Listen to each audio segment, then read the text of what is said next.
The rumor with this one started a few days before the pay-per-view, so I figured it would count, even though it was confirmed on Twitter days after. Dixie Carter confirmed via Twitter that Vince Russo has left TNA. Oh.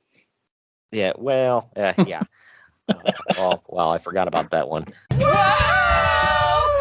Of what's about to happen that I completely forgot about.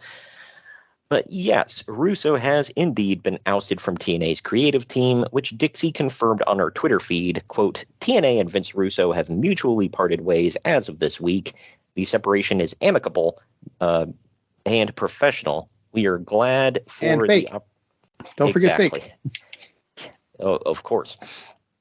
But we are glad for the opportunity to have worked together and wish each other nothing but good luck and success in the future, end quote. From a creative standpoint, intangible proof that she is not his mother or his wife or something. Because, man, she was loyal as hell to that guy.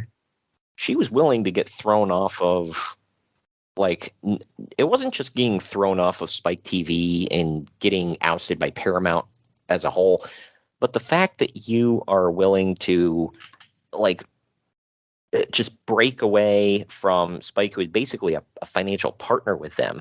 They were paying for some of their biggest contracts, and she gave him the middle finger for Vince Russo. I personally just think she wasn't all that bright, because have you ever heard that old saying, never attribute to malice what you can attribute to stupidity? Yeah, right. Yep. Yeah, so there you go. I'm just going to go with that. But from a creative standpoint, don't expect major changes. Whomever replaces Russo as their lead writer, that's because Hulk Hogan, Eric Bischoff, and Bruce Pritchard will still be responsible for the big picture creative decisions and will want someone to meekly turn their ideas into a cohesive script. Pritchard, maybe? Hogan was in charge of his own stuff. Bischoff did a couple things here and there. Told us everything about that we need to know. Yeah. So it's like they were not the big players as far as creative goes. That's not what the internet says, though. Oh, well, Uncle Dave says, well, actually. He's like Brian Williams. He was there. Exactly. I can't. It must have been a mutual friend of ours. We were talking about Uncle Dave, and I said, yeah, Dave Meltzer, the Brian Williams of wrestling. Well, at least Brian Williams gets stuff right. He just happened to lie this one big time.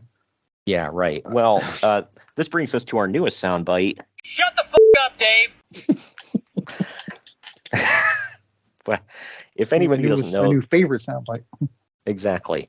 If nobody knows, that is a deep fake, like the voice cloning thing of Brian Alvarez telling Dave to shut the F up. So there you go. I got a feeling he's actually said that a few times. Yeah, never on mic because he doesn't want to get fired, I'm sure. But yeah. He got spanked, though. You can hear it in his voice sometimes where he just wants to tell him to go kick rocks. And oh, man. But either way, to wrap this story I go back up, to Conrad, by the way. He can hear it in his voice when he wants to insult Bischoff or Pritchard for talking about his friend Dave. How dare you? How many times has he said that? Well, Dave's my friend. Yeah. Oh, come on now. Don't that be so tells me everything I need to know about Conrad Thompson right there. Yeah. Oh, my God. Well, to wrap this story up, though, the favorite for the job is Dave Lagana, the former lead writer of SmackDown and ECW, who TNA hired last October to work on their Indian Ring Ka King project. He was also fired. What a money grabber that was, huh? Yeah, I know, right? He was also supposedly fired by WWE in January of 2008 when Kevin Thorne complained to his friend, The Undertaker, about Lagana's sexual advances. I'm today years old. I didn't know he was. I didn't know he was persuasion? Gay. Yeah, right. Not that it matters, but just like, yeah, you don't hear about this nowadays. Now it's always some perv guy and a woman. That's how it always is. Yeah, right. And it's like, did he like the goth guys? So he went for Kevin Thorne. Hey, everybody's got their flavor. Yeah, whatever. And if you're going to have a friend in your back pocket to complain to, I think The Undertaker is probably the top guy you'd want to pull out that trump card. Yeah, it's like him or Cena. Just slap it on the table. Here's my trump card. Bam. Didn't save his job though.